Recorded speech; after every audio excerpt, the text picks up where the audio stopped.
প্রিয় বন্ধুরা, তোমরা সবাই কেমন আছো? আশা করি ভালো আছো। আজও চলে এসেছি এক নতুন ভিডিও নিয়ে। আমি বাড়ির পেছনে একটু বাগান আছে, বাগানের দিকে জঙ্গলে ভিডিও কিছুর জন্য করেছি। তোমরা দেখো, একটা বাচ্চা বেরিয়ে আসবে, দেখো এই দেখো বাচ্চাটা বেরিয়ে আসছে। এর মা সমেত বাচ্চা ছিল 9টা, মাকে নিয়ে 10। তো মাটা হঠাৎ করে একদিন মারা যায়। বাচ্চাগুলো 9টার মধ্যে এখন আবার একটাই ঠেকেছে, আর বাকি সব বিড়ালে খেয়ে নিয়েছে। তারপর বিড়ালে খেয়ে আবার কিছু অসুস্থ ছিল, একটা লাস্টে দুজন ছিল, সেই দুজনের মধ্যে একজন আবার অসুস্থ হয়ে মারা যায়। আর এ একাই আছে এখন। আমি বলবো যে ভাইরা মুরগি বা ছাগল যেসব পশু পাখি ভালোবাসেন বা পুষেন, তাদেরকে উদ্দেশ্যে আমি একটা কথা বলবো, মুরগির ভ্যাকসিনটা করে নেবেন। ভ্যাকসিনগুলোর মধ্যে সবথেকে গুরুত্বপূর্ণ ভ্যাকসিন হচ্ছে তোমার রানীক্ষেত, গাম্বুড়ো, বসন্তর, এইসব রোগের ভ্যাকসিনগুলো খুবই গুরুত্বপূর্ণ। এগুলো প্রথম টিকা যেমন হচ্ছে রানীক্ষেত যেমন 7 দিনে F1 নাকে 1 ফোঁটা করে, তারপর 25 দিনে একবার লেসোটা নাকে 1 ফোঁটা করে, তারপরে 2 মাস বয়সে R2B 1 মিলি চামড়াতে, তারপরে তোমার 4 মাসে R2B নিচে ইনজেকশন। এরকমের মাধ্যমে তোমাকে ইনজেকশন এই ভ্যাকসিন গুলা করে নিতে হবে। যেমন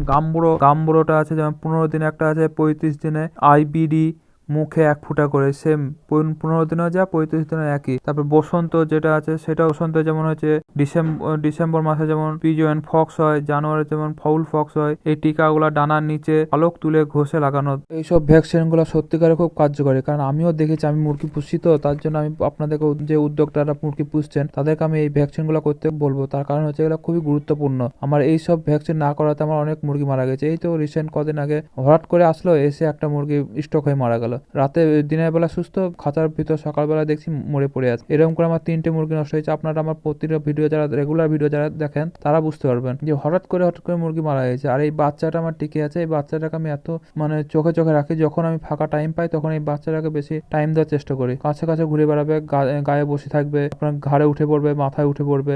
বসে থাকলে দেখলেই হয়। আমি গা ধোয়ার টাইমে একটু করে টাইম দিই, আর বাকি টাইম দিতে পারি না। তার কারণ হচ্ছে একটু অন্য কোনো কাজে ব্যস্ত থাকি, তখন আর টাইম দেওয়া হয় না। যখনই টাইম পাই তখন একে আমি ছেড়ে দিই, বিকালে হোক দুপুরে হোক, যখনই টাইম পাই তখন একে আমি ছেড়ে দিই। আর একে আজ মাঠে নিয়ে চলে গিয়েছিলাম, যারা আমার রেগুলার ভিডিও দেখো তারা বুঝতে পারবে, নিপিলের জমিতে আমি নিয়ে ঘাস কাটতে গিয়েছিলাম এখানে। এই বাচ্চাটা আমি কাঁধে চেপে আজ মাঠে গিয়েছিলাম। আমি যেখানে যাবো পেছন পেছন চলে যাবে। তোমাদের পরের ভিডিওতে দেখাবো।